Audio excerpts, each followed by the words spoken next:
Este y otros contenidos, búscanos en Spotify como La Hora de la Decisión. En la descripción de este video encontrarás el URL que te llevará a nuestro perfil. Compártelo con amigos y familiares. Publicamos reflexiones todas las semanas. ¿Te has preguntado por qué los cristianos sufren? Muchas bendiciones, qué bueno que estés nuevamente con nosotros para escudriñar juntos el Apocalipsis, para estudiar verso a verso este pasaje. En el podcast anterior estuvimos haciendo una exégesis del capítulo 1.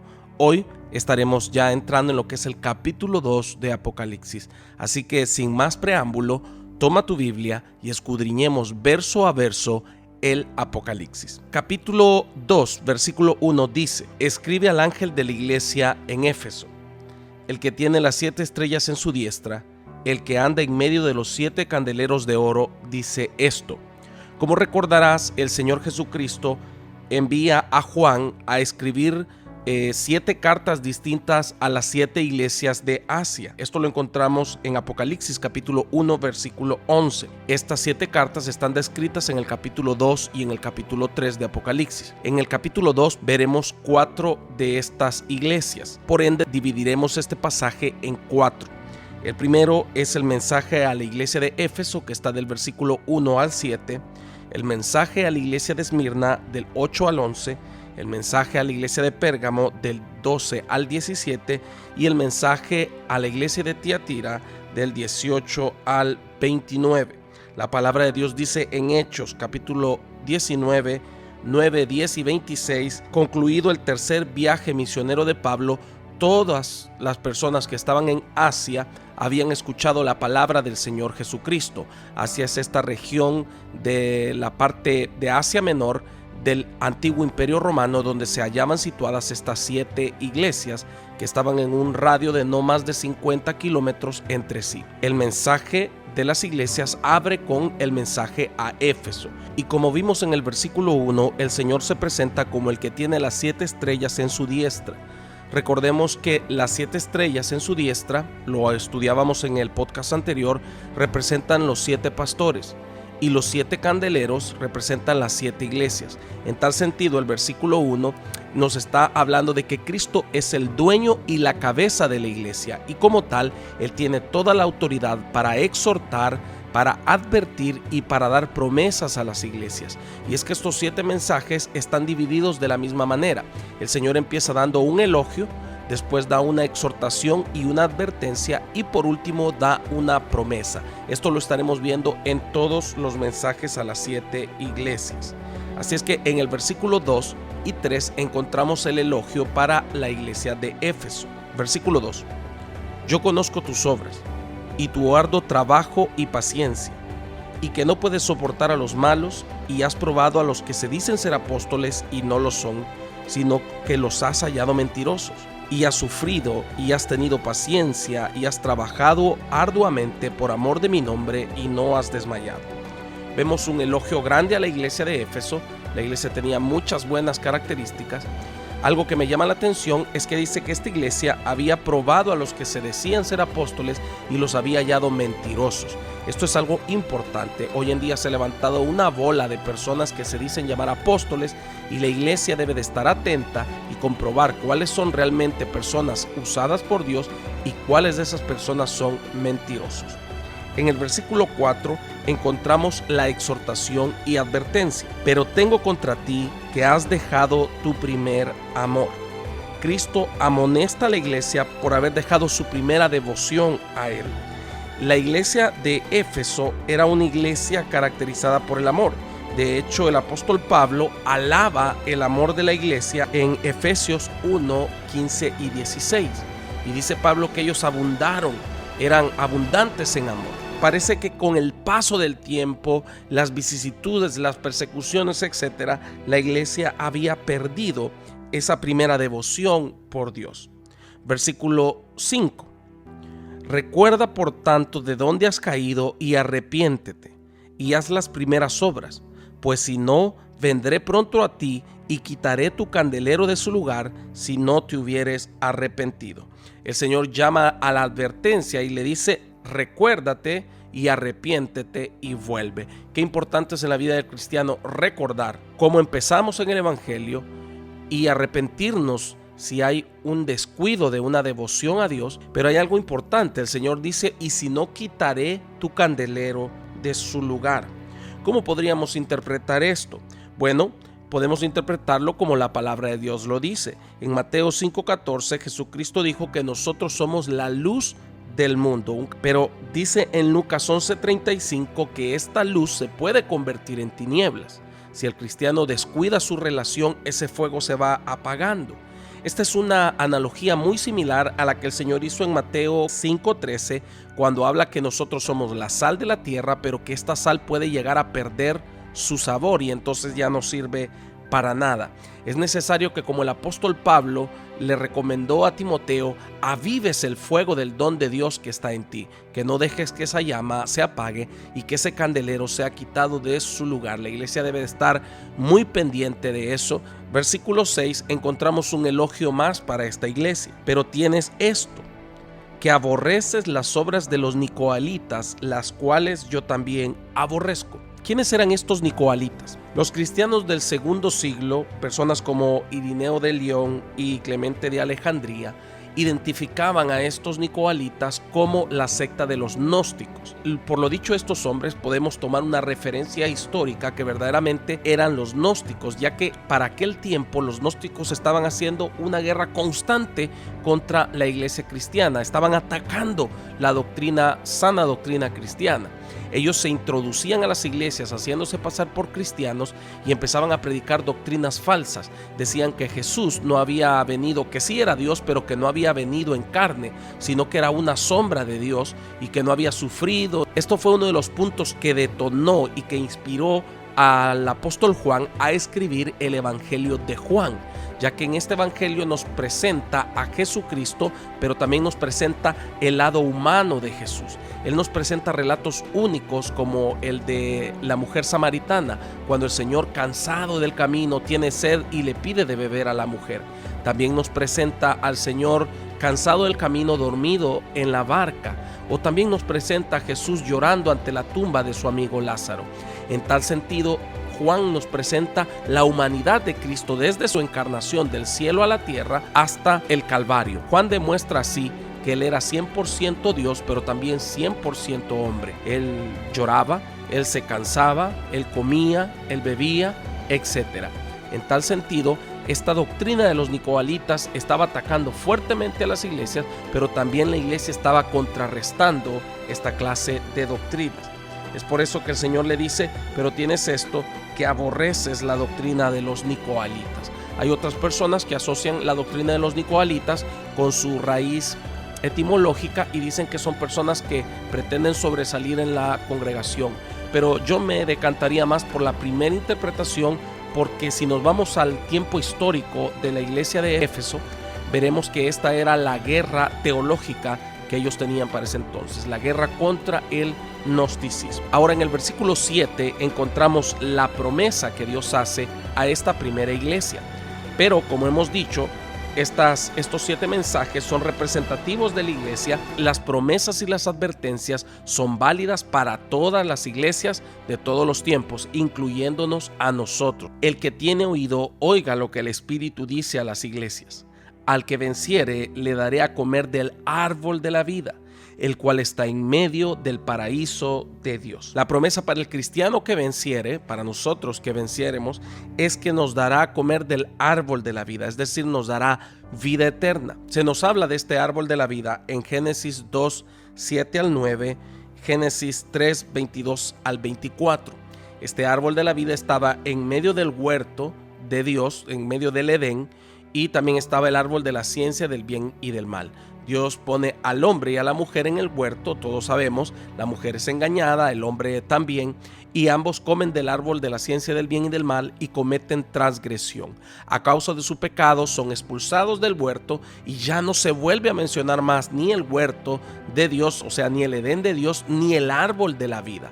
En toda la Biblia no se vuelve a mencionar más y aparecen nuevamente acá en el reino de los cielos en Apocalipsis. Esto solo nos dice una cosa, que Dios restaurará todas las cosas en el reino de los cielos.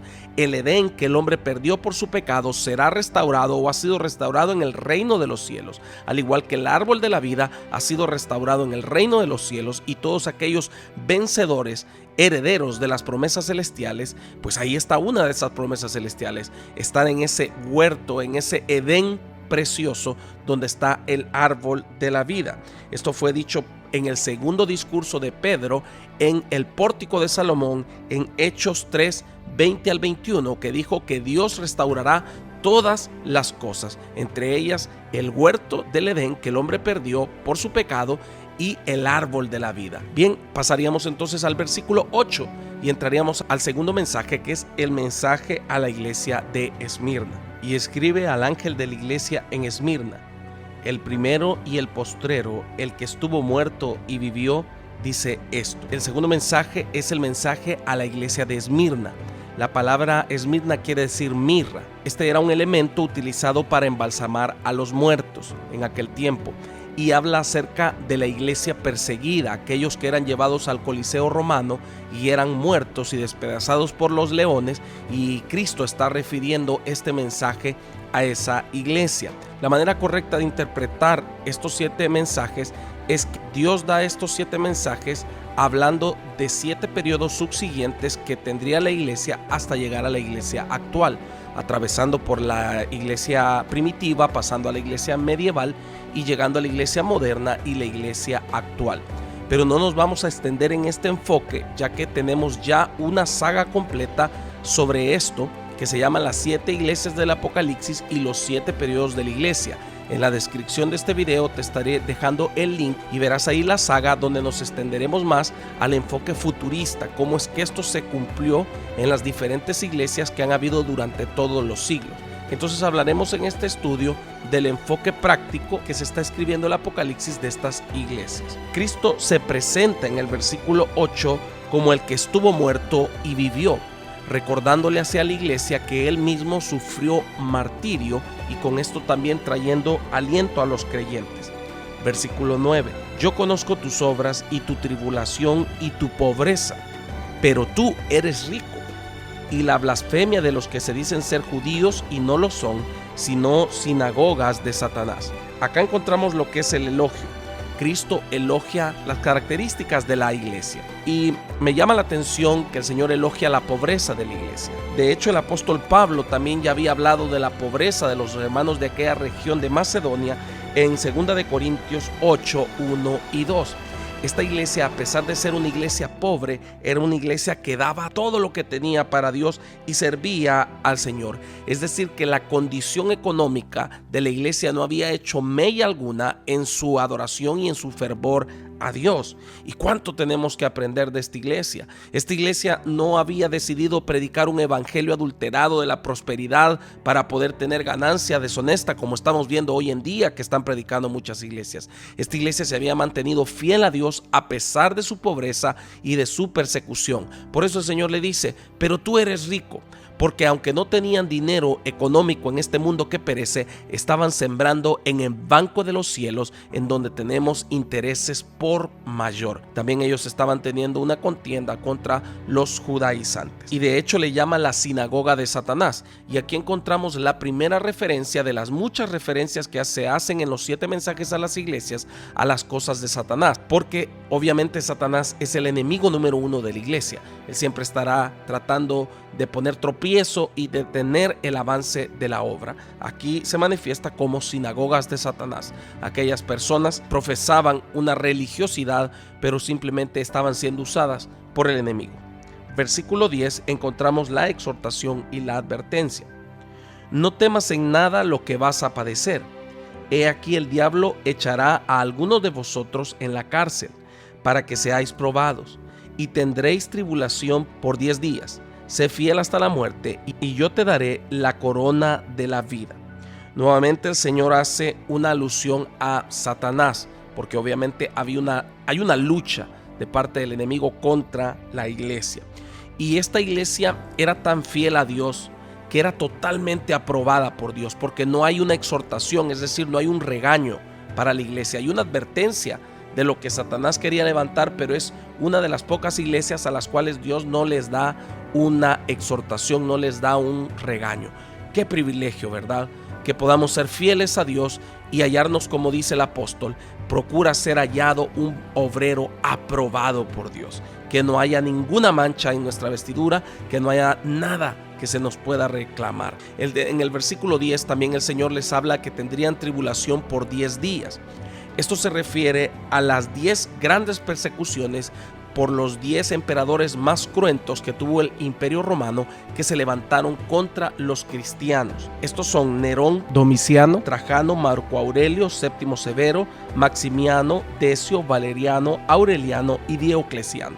Esos fueron los 10 emperadores cruentos de los cuales el Señor está hablando ahí y los describe como 10 días. Y al final del versículo 10 encontramos una promesa para la iglesia: sé fiel hasta la muerte y yo te daré la corona de la vida. Y este llamado sigue resonando para la iglesia actual. Versículo 11: el que tiene oído, oiga lo que el Espíritu dice a las iglesias. El que venciere no sufrirá daño de la segunda muerte. ¿Qué es la segunda muerte? Bueno, cuando la persona muere, esa es la primera muerte porque muere físicamente. Pero la palabra de Dios dice, como veremos más adelante en Apocalipsis 20, 10 al 15, que la segunda muerte es cuando la persona sea echada en el lago de fuego. Aquellos que no estén inscritos en el libro de la vida serán echados en el lago de fuego. Esta es la segunda muerte. ¿Por qué? Porque esta persona ya no tiene ninguna esperanza de redención. Sufrirán el castigo eterno por los siglos de los siglos. Por esto se le llama la segunda muerte. Pero el Señor promete a la iglesia y le dice: el que venciere no sufrirá daño de la segunda muerte. Posiblemente tendremos que morir, a lo mejor el Señor no vendrá todavía, o a lo mejor puede venir una enfermedad o algo y tendremos que pasar por una muerte física. Pero no moriremos eternamente, porque el Señor Jesucristo dijo: el que cree en mí no morirá eternamente. Y de hecho el Señor Jesucristo llama a la iglesia a predicar sin temor aún a la muerte, a costa de su propia vida, porque el Señor dijo en Mateo 10:28 que no debemos de temer a los que matan el cuerpo, pero no pueden matar el alma, es decir, no nos pueden producir en nosotros una segunda muerte. Hoy en día todavía existe gran persecución contra la iglesia a nivel mundial, en países como China, Corea del Norte, Arabia Saudita, Pakistán o República del Congo, entre otras, donde los cristianos y los misioneros son muertos y encarcelados. La organización misionera Puertas Abiertas, en su lista de la persecución del 2021, dice que hubo alrededor del mundo 4.277 cristianos detenidos o condenados a muerte en estos países terribles. En América Latina no tenemos una persecución tan grande, pero debemos de saber que los gobiernos cambian y el tiempo cambia. Y si aún así se levantara una persecución contra la iglesia en América Latina, que Dios nos ayude para serle fiel hasta la muerte. Yo te invito que al finalizar de este podcast levantes una oración y levantemos una oración juntos por aquellos misioneros, aquellos hombres que a nivel mundial están sufriendo persecución por causa del evangelio, para que el Señor los fortalezca en estos momentos. Y bien, entraríamos entonces al versículo 12 y con él al siguiente mensaje, que es el mensaje a la iglesia de Pérgamo. Versículo 12 dice: y escribe al ángel de la iglesia en Pérgamo, el que tiene la espada aguda de 2 filos, dice esto. El Señor Jesucristo se presenta como el que tiene la espada aguda. Obviamente hace referencia a lo que vimos en el capítulo 1 de la visión de Cristo glorificado que tiene Juan, que dice que de su boca sale una espada aguda. Y como decíamos, esto sin duda es la palabra de Dios, la palabra que sale de su boca, que es más cortante que toda espada de 2 filos y traspasa y penetra hasta la coyuntura y hasta el alma de la persona. Entonces Cristo se presenta como el que tiene la espada, como que tiene la palabra. Y esta palabra es capaz de desnudar y de exponer todas las falsas doctrinas, ya que, como veremos, palabra Pérgamo significa la casada con el mundo, la iglesia casada con el mundo, porque en esta iglesia se había introducido toda una doctrina satánica idolátrica. Versículo 13, vemos lo que es el elogio. Yo conozco tus obras y dónde moras, donde está el trono de Satanás, pero retienes mi nombre y no has negado mi fe, ni aun en los días en que Antipas, mi testigo fiel, fue muerto entre vosotros, donde mora Satanás. Nuevamente tenemos una alusión a Satanás acá, porque está infiltrándose a la iglesia, obviamente en esta iglesia de Pérgamo, y se le llama donde mora Satanás. Se hace una referencia a el centro idolátrico que era Pérgamo para aquel entonces. De hecho, coloquialmente se le conocía por todos como la ciudad donde Satanás tiene su trono. El Señor en esta profecía retoma ese nombre coloquial porque esta ciudad era sumamente idolátrica. Aquí convergían 4 cultos idolátricos a 4 dioses paganos, que sé que no te resultarán extraños, te resultarán familiares. El primero era al dios Zeus, el segundo al dios Dioncio, la tercera es a la diosa Atena y el cuarto al dios Escalpio. Este último estoy más que seguro que has visto alguna referencia de este dios pagano, ya que cuando tú vas al doctor o en los hospitales o en los uniformes de los médicos, usualmente se ve que hay una vara y en la vara está enrollada una culebra. Esa es una referencia al dios Escalpio, que era el dios de la medicina, para que veas que ni la medicina se salva de la influencia satánica. Y lamentablemente estas doctrinas idolátricas se estaban infiltrando a la iglesia de Pérgamo. Sin embargo, el Señor les reconoce en el mismo versículo 13 como parte del elogio que la iglesia no había negado la fe ni aun cuando Antipas fue muerto. No tenemos mayor información de este cristiano del primer siglo, solo sabemos que era un hombre fiel al Señor, de fiel testimonio, que fue martirizado quizás a los ojos de todo el pueblo, a los ojos de la iglesia, para desmotivarlos, pero la iglesia no se había dejado amedrentar por eso y seguía adelante con su fe. Versículo 14, acá ya entramos a lo que es la exhortación y la advertencia.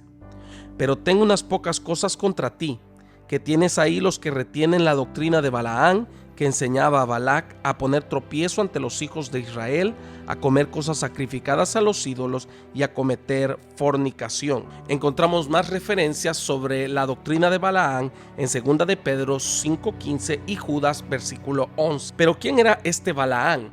Este Balaán está descrito en Números capítulo 22 al 25.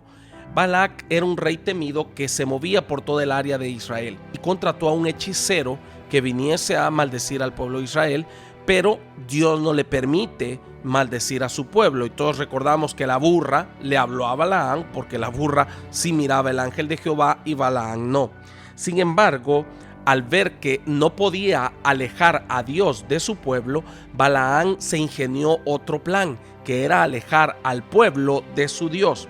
Y sedujo al pueblo de Israel a cometer fornicación con las hijas de Moab en una fiesta satánica sexual en Baal Peor y cometieron fornicación. Por esto el Señor exterminó alrededor de 24,000 hombres de entre el pueblo. Esto lo podemos ver en Números 31:16. En tal sentido, la doctrina de Balaán es aquella doctrina que seduce al cristiano a cometer pecado y a la idolatría. Vemos entonces que el Señor está diciéndole a la iglesia que habían dentro de la iglesia líderes que estaban infiltrando la doctrina idólatra que había en la ciudad dentro de la iglesia. Como iglesia no debemos de permitir que el mundo entre a la iglesia, sino todo lo contrario, nosotros debemos de salir e impactar al mundo, es decir, predicar el reino de Dios. Esta clase de doctrina la vemos por todos lados hoy en día, en las redes sociales, en las radios cristianas, en la televisión. Vemos a esta tanda de pastores que se han levantado ahora predicando un evangelio extraño, un evangelio falso, carente de santidad a Dios, pero estas son doctrinas falsas, la doctrina de Balaán. Mucho cuidado con esas doctrinas, mantengamos nuestra firme profesión a Dios. Versículo 15, y también tienes a los que retienen la doctrina de los nicolaítas, la que yo aborrezco. A diferencia de Esmirna, que no toleraba a los nicolaítas, es decir, a los gnósticos, Pérgamo sí los toleraba y los tenía dentro de su congregación predicando su falsa doctrina errada. El pecado de esta iglesia era la permisividad. Permitían que cualquier persona llegase a predicar locuras. Este es un llamado a los pastores para no tener una actitud timorata ante personas que están predicando cosas malas en la iglesia. Si alguien está predicando una falsa doctrina, pastor, hay que bajarlos del púlpito. No podemos permitir que en la iglesia se estén predicando cosas fuera del evangelio solo por no perder una amistad o solo por no perder a un ministro. No podemos hacer eso. Versículo 16, acá tenemos la advertencia. Por tanto, arrepiéntete, pues si no, vendré a ti pronto y pelearé contra ellos con la espada de mi boca. Nuevamente el Señor habla de su palabra, porque su palabra es capaz de destruir toda falsa doctrina. Versículo 17, encontramos acá la promesa para la iglesia fiel y para nosotros también de hoy en día. El que tiene oídos, oiga lo que el Espíritu dice a la iglesia. Al que venciere, daré a comer del maná escondido, y le daré una piedrecita blanca, y en la piedrecita escrito un nombre nuevo, el cual ninguno conoce sino aquel que lo recibe. ¿Qué es este maná escondido que Cristo promete a la iglesia? Recordemos que el maná es el pan que Dios les envió al pueblo de Israel en el desierto cuando ellos le pidieron a Dios. Este maná caía de los cielos y ellos lo recogían cada mañana y lo comían. Pero este maná tenía algo muy singular, y es que no podían guardarlo para el siguiente día porque se arruinaba, se echaba a perder para el siguiente día. Entonces ellos todos los días comían lo que iban a comer y lo demás lo desechaban. Como recordaremos, en el tabernáculo, la sección más sagrada, que era el lugar santísimo, en donde estaba el arca del testimonio, que era una especie de caja con una tapa de oro, y ahí descendía la Shekinah de Dios, ahí descendía la presencia de Dios en presencia del sumo sacerdote que ofrecía ahí el sacrificio. ¿Qué contenía esta arca? Dentro del arca, la palabra de Dios dice en Hebreos 9:4 que estaban las tablas de la ley, la vara de Aarón que reverdeció y había maná. Y algo que me llama la atención es que el maná se echaba a perder, se arruinaba, no lo podías guardar. Pero en el arca ese maná no se arruinaba, se conservaba. ¿Por qué? Porque el arca representaba la misma presencia y la misma gloria de Dios. Ahora la palabra de Dios dice en Jeremías 3:16 que esta arca se perdió, se extravió, nadie sabe qué pasó con ella y ya no vuelve a ser mencionada también en la Biblia. Hasta Apocalipsis, que vuelve nuevamente a ser mencionada. Esto es exactamente lo mismo con el Edén. El arca será restaurada en el reino de los cielos y ahí obviamente está el maná escondido. Y mira qué privilegio. El Señor dice que tomará del maná escondido y nos dará a comer de ese maná. Esta arca vuelve a aparecer nuevamente en el cielo en Apocalipsis 11:19. Ahora, ¿cuál es el maná que Cristo nos dará? ¿Cuál es ese maná que Él tiene escondido para que nosotros comamos? Este maná está descrito en San Juan 6:51 al 58, que dice: Yo soy el pan vivo que descendió del cielo. Si alguno comiere de este pan, vivirá para siempre.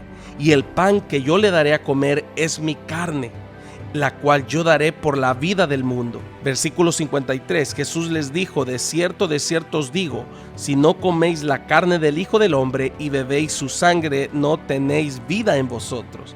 El que come mi carne y bebe mi sangre tiene vida eterna, y yo le resucitaré en el día postrero. Porque mi carne es verdadera comida, y mi sangre es verdadera bebida. El que come mi carne y bebe mi sangre, en mí permanece y yo en él. Como me envió el Padre viviente y yo vivo por el Padre, asimismo el que me come, él también vivirá por mí. Este es el pan que descendió del cielo, no como vuestros padres comieron del maná y murieron. El que come de este pan vivirá eternamente. Aleluya. El maná escondido del cual comeremos es Cristo Jesús, es Cristo mismo. El Señor Jesucristo dijo en Mateo 26 al 29: tomad, comed, este es mi cuerpo que por vosotros es partido, tomad, bebed, esta es mi sangre, y os digo que no volveré a tomar esta cena sino hasta que la tome otra vez con vosotros en la casa de mi Padre, en el reino de los cielos. Aleluya. El Señor estará con nosotros, Él estará a la mesa, nosotros comeremos nuevamente la Santa Cena en el reino de los cielos con Él. Comeremos su carne, beberemos su sangre. Ese será el maná escondido, la Santa Cena donde Cristo va a servir. Esas son las promesas de la vida eterna para nosotros. Oh, mi amado hermano, yo quiero estar ahí. Señor, permite que estemos ahí, que nada nos aparte de ti, en el nombre de Jesús. Yo quiero comer de ese maná escondido.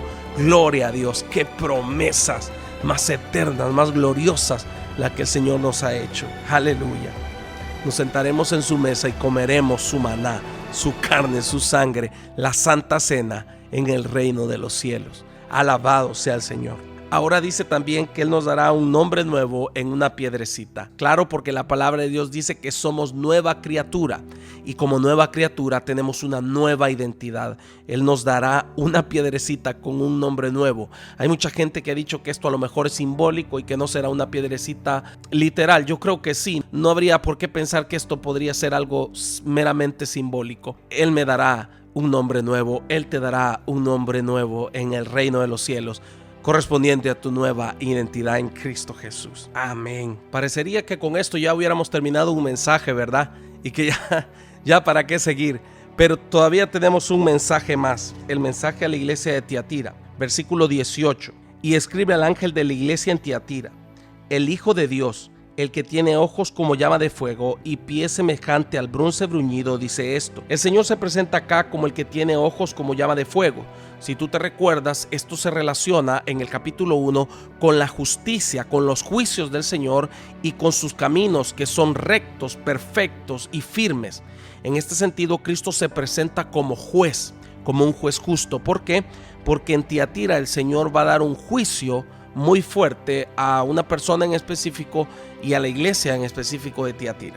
Versículo 19 encontramos el elogio. Yo conozco tus obras, y amor y fe, y servicio y tu paciencia, y que tus obras postreras son más que las primeras. El Señor está reconociendo obviamente todas estas características de la iglesia, pero en el versículo 20 vemos la exhortación y la advertencia. Pero tengo unas pocas cosas contra ti, que toleras que esa mujer Jezabel, que se dice profetiza, enseña y seduzca a mis siervos a fornicar y a comer cosas sacrificadas a los ídolos. Vemos que esta iglesia sufría de algo similar a lo de la iglesia anterior, que era la tolerancia con los falsos maestros.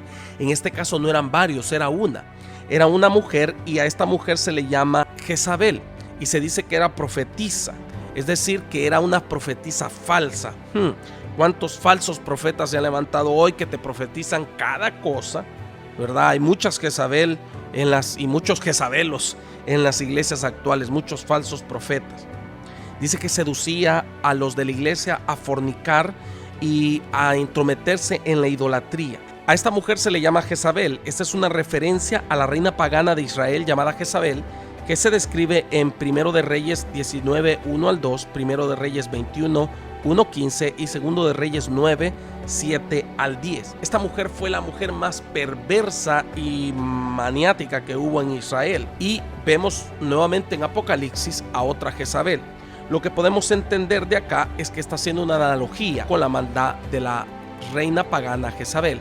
O también podríamos decir que quizás el mismo espíritu diabólico satánico que habitó en la reina pagana Jezabel de Israel habitaba también en esta falsa profetisa, porque a esta mujer le gustaba la falsa profecía. De hecho, ella tenía 450 profetas de Baal, a los cuales Elías desenmascaró como falsos profetas y luego los degollaron. Este relato está en 1 de Reyes capítulo 18. En el versículo 21 encontramos la misericordia de Dios.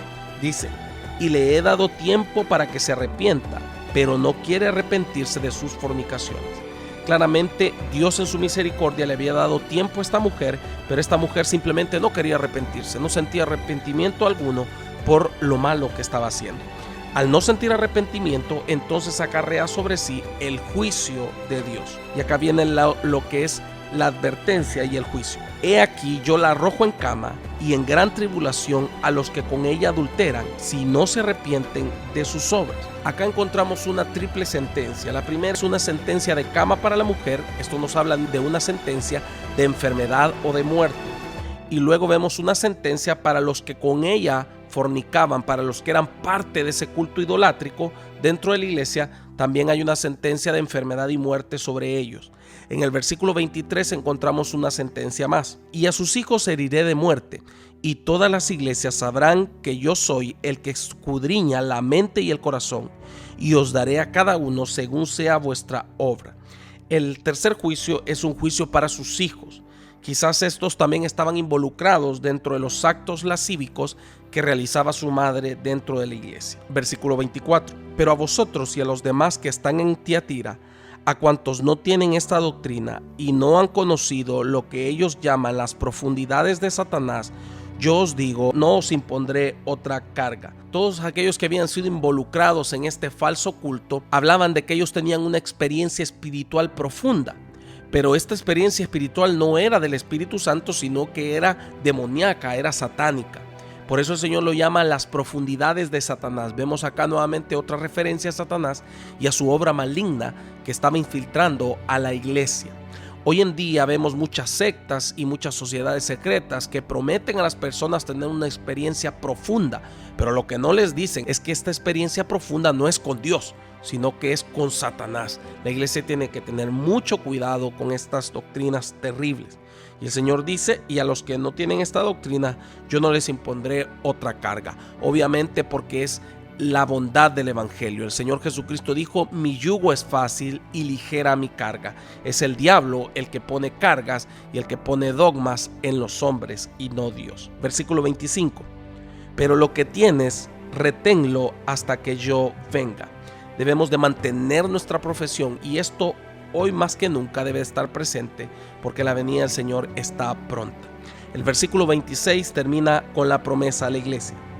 Al que venciere y guardare mis obras hasta el fin, yo le daré autoridad sobre las naciones y las regirá con vara de hierro y serán quebradas como vaso de alfarero, como yo también lo he recibido de mi Padre. Esto se le ha sido dado a Cristo. Lo vamos a ver más adelante en Apocalipsis, que dice la palabra del Señor, y en toda la profecía de los profetas mayores y menores habla de que el Mesías iba a regir con vara de hierro y que iba a quebrar a las naciones como vaso de alfarero. Y el Señor le está prometiendo a la iglesia privilegios similares a los que Él tiene. ¿Por qué se da esto? Bueno, porque demuestra la relación de Cristo y su esposa, la iglesia. Cuando un hombre se casa con una mujer y la lleva a vivir a su casa, obviamente la mujer tiene participación en las cosas de su marido. Ella puede usar el televisor, ella puede usar la computadora, el baño, la cama de la casa, porque ahora ella es dueña de eso también porque es parte de su marido. Entonces, Cristo, como el esposo, a la iglesia le da participación en esos privilegios gloriosos que le han sido conferidos a él. Y esto también tiene que ver como un esposo que concede por amor todas las peticiones de su esposa porque la ama. Y aquí es donde se cumplirá lo que dice la palabra de Dios en Salmos 2:8. Pídeme y te daré por herencia las naciones y como posesión tuya los confines de la tierra. Esto es maravilloso porque nos habla acerca del amor de Cristo para la iglesia. Y al final termina diciendo en el versículo 28, y le daré la estrella de la mañana. La estrella de la mañana aparece momentos antes de que amanezca. Es el momento más oscuro y más frío de la noche. Es decir, que cuando peor se mira la situación, ahí aparece Cristo, porque Cristo es la estrella de la mañana. Esto según Apocalipsis 22:16. Entonces, cuando Él dice, te daré la estrella de la mañana, Él nos está diciendo, yo seré tu recompensa, yo seré tu regalo, yo seré tu bendición. Aleluya, yo quiero ese regalo, yo quiero esa recompensa, tener a mi Cristo de gloria por toda la eternidad, estar entre sus brazos de amor por toda la eternidad, contemplar su bello rostro por toda la eternidad, mirarle, adorarle, bendecirle, postrado ante sus pies por toda la eternidad. Él será mi recompensa, la estrella de la mañana. Bien, terminamos así un podcast más, pero te espero en nuestra próxima edición, donde estaremos viendo el tercer capítulo, finalizando con las últimas 3 iglesias, y después, ya en el capítulo 4, estaremos pasando a lo que es la visión de Juan en el cielo, porque hasta aquí Cristo está hablando con Juan en la tierra. Luego en el versículo 4, el Señor Jesucristo le dice a Juan, sube acá y te mostraré las cosas que han de ser. Y entonces Juan sube al cielo y tiene una visión que ¿para qué te cuento? Te espero en nuestros próximos capítulos. Y si tú todavía no eres cristiano, te quiero decir que hoy puedes hacerte poseedor a todas estas promesas eternas.